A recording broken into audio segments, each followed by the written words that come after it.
Hello, this is Vikas Davra of Yes Securities. We are here today as part of a conversation series with business leaders from India. And today we have with us Anshuman Singh of Stella Logistics. So, Anshuman, welcome to the conversation. I'd really like to understand from you your views on the entire logistics sector in India, how it has evolved, what are the changes which are coming in, what are the different investments that you have seen, and just what is a broad brush context setting that you see in the logistics sector. Unorganized logistics sector had C&Fs, carrying and forwarding agents, as the people who manage the logistics for most of the consumer companies. C&F, in my opinion, will be history in 5 years. Now, some of these C&Fs can convert to 3PL companies, but the rest will become history. That will be a chapter which has existed in India for almost 100 years, but which will have no existence in the future because they neither can scale up to the modern supply chain practices or the size. Some of them might scale up, so they will become 3PL companies. So that's the biggest sector where organized supply chain and logistics will grow from. The second is, a lot of companies in the past used to manage their own logistics. Since that space will be taken by modern 3PL companies in the country, a lot of companies who used to do logistics and supply chain in-house will start outsourcing more. So new outsourcing will also propel this sector. The third is, on the transportation side, again the entire sector has been unorganized. Even there, the presence of organized logistic players will happen. Globally, you see there are all organized 3PL players, either in transportation or in warehousing. Globally, 95% of logistics is organized in the developed countries. In India, 90% of it is in the unorganized sector. So that's the runway available for the organized logistics space. And you needed a trigger like GST to actually propel it. And that is exactly what is happening. So what will happen now? You'll need a lot of good quality infrastructure to support this change. And all of this is being aided by the passing of GST. GST is the single biggest trigger for the biggest impetus to the logistics sector. And why is that so? It is because the need for organized logistics is largely driven by the consumer sector. Commodities are still in the low cost, efficient logistics system that has been developed over the last few decades, and they continue that way. However, the consumer sector is the one which really needs organized supply chain. And the creation of GST has driven supply chain modeling by companies to move from the past of tax-based supply chain to the present and the future of inventory and speed-based supply chain. Now that's a big change for the country. In fact, the GST is the biggest game changer for the supply chain sector and for the consumer sector. Earlier, based on tax-based planning, each manufacturer or each brand or each company had to set up storage points in all the 32 states of the country. That led to a fragmentation of inventory, inefficiencies in the inventory, a lot of markdowns and obsolescence, a lot of chaos in logistics management, but was very tax efficient. With GST, we have one nation, one tax. So the need for 32 stock points, for higher inventories, for saving on tax is no longer there. Today's GST structure allows you to service the entire country from even one location, and the tax impact will be the same. So depending on the product category, depending on the manufacturer's size, depending on the penetration to the consumer market, now companies can decide to have only one stock point in the country, or 4 stock points, or 9 stock points, or slightly more. No one needs 32 stock points or more to service the country based on tax needs. And this has been the single biggest game changer for the country. So Anshuman, you're right.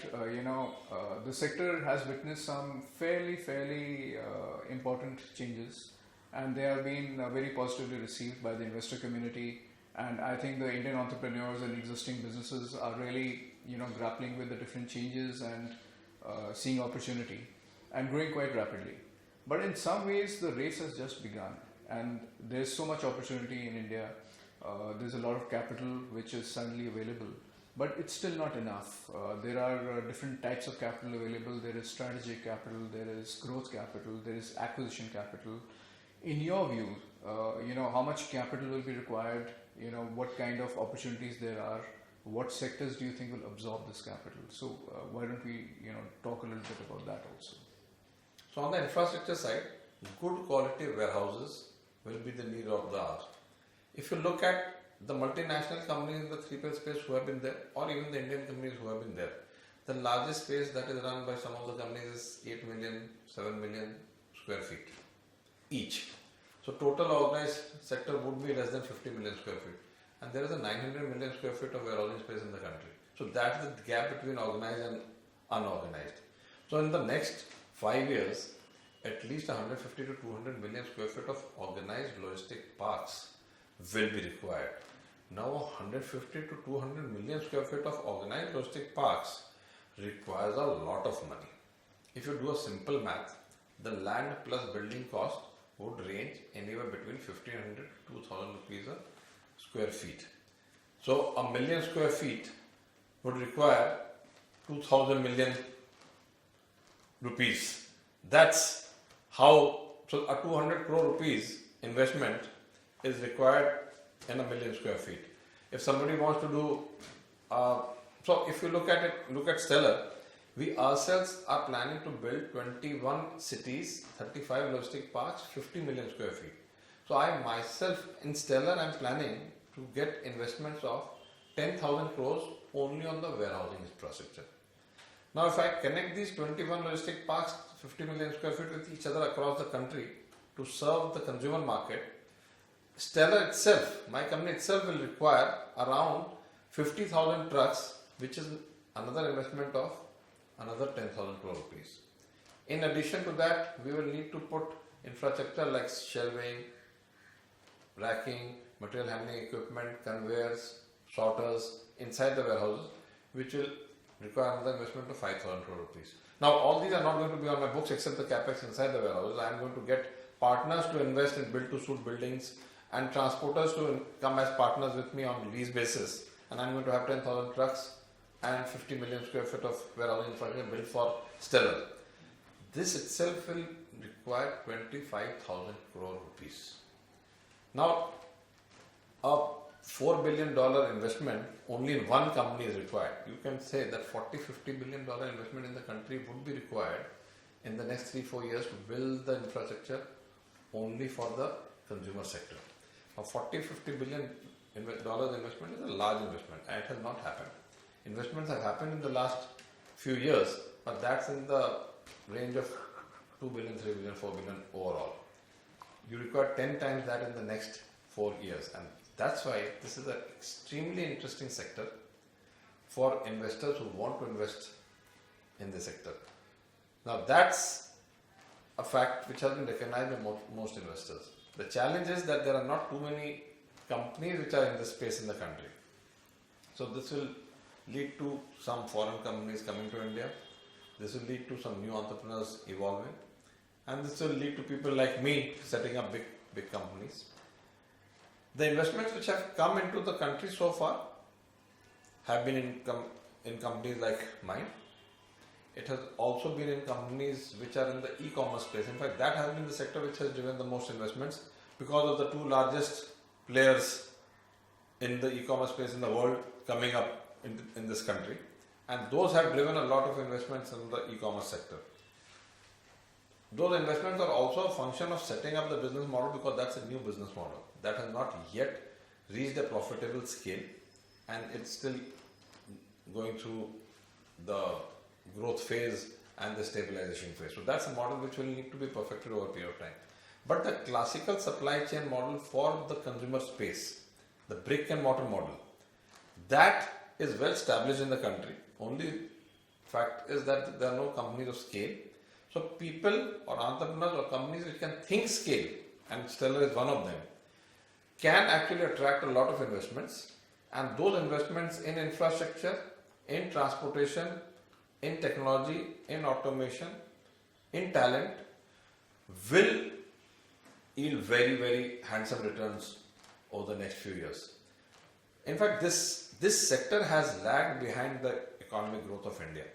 This sector is now catching up, and this is catching up big time. This is actually a sector which will see phenomenal growth for 10 years, super phenomenal growth for the next 5 years. And companies which make the right investments in the right people, in the right talent, in the right companies over the next 5 years are going to take home handsome returns. Anshuman, those were fantastic insights. Thank you so much for your time. We wish you all the very best for your future entrepreneurial journey. I think a few things are quite clear. Whenever we spoke to international investors about India or captains of the industry in India, and we asked them what is the number one problem you see, lack of infrastructure and proper logistics. These are the two things we heard again and again. And as an individual, as a citizen of the country, as an investment banker sitting here, it's really very heartening to see that finally we seem to have reached a situation where certain key changes which were pending for long have happened. With the introduction of GST, really the entire industry is being forced in a way to evolve and rapidly change and upgrade. And what this change and upgrade means that there is need for capital, and capital from strategics so that they bring in the global experience, global best practices, from investors, the private equity community, which will bring in their own governance standards, transparency. And I think combined together, this creates a very powerful opportunity for entrepreneurs, existing industries, overseas companies who want to come into India. And really, it's a fantastic time to look at it. There are risks, of course, as in any investment, but I think without risk, there is no profit. And as long as you understand what are the opportunities and the risks, I think it's a perfect time to look at the industry. And from our own experience as Yes Securities, we have seen a fairly high uptake in the kind of work we are doing for the sector. We've already worked on 2 or 3 transactions where we've helped overseas logistics companies come into India, internet-enabled logistics companies seeking fresh money from overseas. We are seeing it all.